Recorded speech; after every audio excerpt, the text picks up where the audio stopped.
एक छोटा सा बच्चा राज्य के सबसे पावरफुल राजा के खिलाफ खड़ा हो गया और जीत भी गया। कैसे? ये जानने के लिए आपको स्टोरी को एंड तक सुनना पड़ेगा। तो स्टोरी स्टार्ट होती है एक राजा से। उसका नाम था हिरण्यकशिपु। वो एक बहुत पावरफुल राजा था।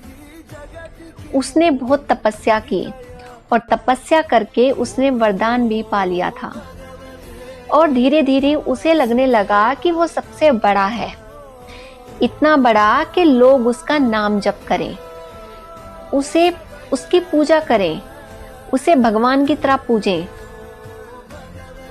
और प्रॉब्लम स्टार्ट होती है यहाँ से।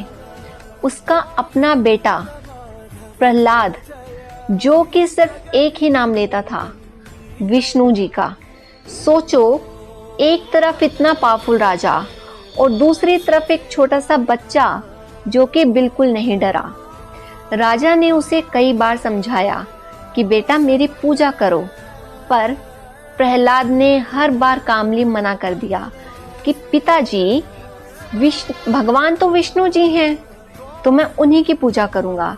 उसने आराम से बोला हर बार, और यही सेम लाइन वो दोहराता रहा। और यही चीज देखकर उसके पिताश्री जी को, राजा जी को और गुस्सा आ गया और गुस्सा बढ़ गया। फिर उसने प्रहलाद को पनिशमेंट देना स्टार्ट कर दिया। कभी जहर दिया, कभी ऊंचाई से गिराया, तो कभी जानवरों के सामने डाल दिया। पर हर बार प्रहलाद बच गया। क्यों बचा? क्योंकि उसका विश्वास स्ट्रोंग था। विष्णु जी का नाम जप करता रहा। उसने डर के नहीं, सच में भक्ति की थी। अब राजा को लगा कुछ बड़ा करना पड़ेगा। उसने अपनी बहन होलिका को बुलाया। होलिका को वरदान था कि आग उसे जला नहीं सकती। प्लान सिंपल था।